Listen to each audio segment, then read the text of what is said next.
नेताजी सुभाष चंद्र बोस।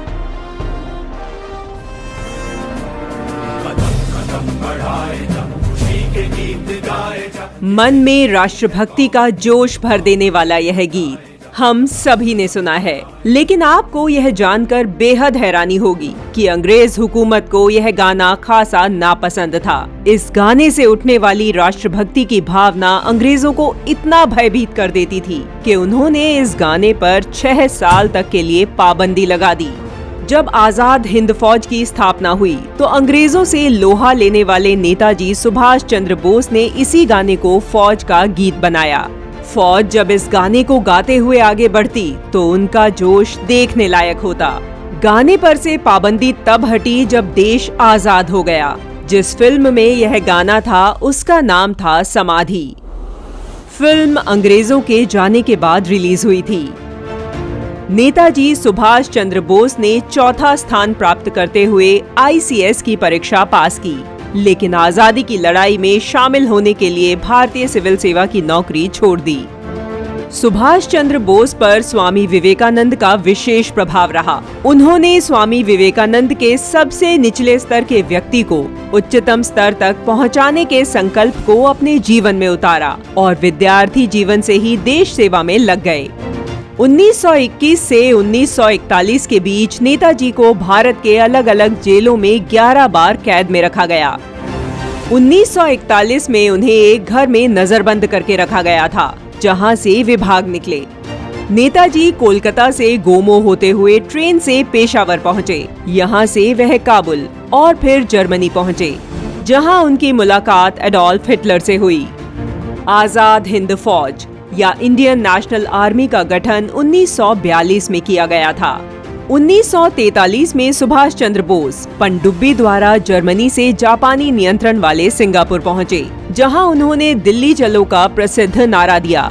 4 जुलाई 1943 को सुभाष चंद्र बोस ने आजाद हिंद फौज एवं इंडियन लीग की कमान संभाली। ब्रिटेन के भारत को आजादी देने की बड़ी वजह आजाद हिंद फौज के सैनिकों के बलिदान से पैदा हुई राष्ट्रवाद की भावना थी। ब्रिटेन भारत की उसी सेना से डरा हुआ था जिसकी मदद से उसने विश्व युद्ध जीता था। भारत के सैनिकों ने इटली, जापान और जर्मनी की सेनाओं को हराया था दूसरा विश्व युद्ध। युद्ध खत्म होने के बाद भारत के लाखों सैनिक स्वदेश लौट रहे थे। विश्व युद्ध के बाद 25 लाख भारतीय सैनिकों को डीकमीशन किया जा रहा था, यानी उनकी सेवाएं समाप्त की जा रही थी। 1945 के आसपास भारत में सिर्फ 40,000 अंग्रेज जवान मौजूद थे और वो 25 लाख भारतीय सैनिकों की इस विशाल सेना से नहीं लड़ सकते थे। इसीलिए अंग्रेजों ने भारत पर कब्जा बनाए रखने के लिए नई योजना बनाई। उन्होंने सैनिकों का मनोबल तोड़ने के लिए आजाद हिंद फौज के जो अधिकारी और सैनिक अंग्रेजों की कैद में थे, उन सभी को फांसी देने के लिए लाल किले में सुनवाई की। इतिहास में इस घटना को रेड फोर्ट ट्रायल्स कहा जाता है। अंग्रेजों को लगा कि नेताजी के साथियों को सार्वजनिक फांसी देकर भारत के मनोबल को तोड़ा जा सकता है। फरवरी 1946 में रॉयल इंडियन नेवी के 20,000 भारतीय जवानों ने आजाद हिंद फौज के नारे लगाते हुए अंग्रेजों के खिलाफ विद्रोह कर दिया। हालांकि तब सुभाष चंद्र बोस भारत में मौजूद नहीं थे। परिस्थिति को देखकर अंग्रेजों ने आखिरकार भारत को आजादी देने में ही अपनी भलाई समझी। 1943 में बर्लिन में रहते हुए नेताजी ने आजाद हिंद रेडियो और फ्री इंडिया सेंटर की स्थापना की। आजाद हिंद सरकार को जापान और जर्मनी सहित 9 देशों ने मान्यता दी थी। आजाद हिंद की सरकार का अपना बैंक, मुद्रा, डाक टिकट और तो और अपना गुप्तचर तंत्र था। इसमें से कुछ भी अंग्रेजों द्वारा हस्तांतरित नहीं किया गया था। जो था वह हमारा अपना था। देशभक्तों के खून पसीने पुरुषार्थ से अर्जित किया गया था।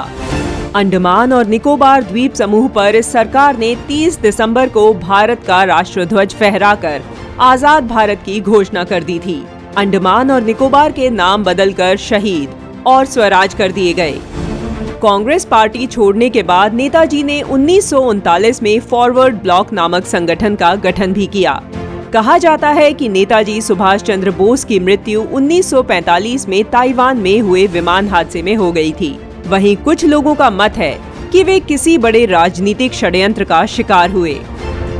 नेताजी सुभाष चंद्र बोस की 122वीं जयंती के अवसर पर 23 जनवरी 2019 को प्रधानमंत्री नरेंद्र मोदी ने राजधानी दिल्ली में लाल किले में सुभाष चंद्र बोस संग्रहालय का उद्घाटन किया। इस संग्रहालय में सुभाष चंद्र बोस और आजाद हिंद फौज से जुड़ी वस्तुओं को प्रदर्शित किया गया है।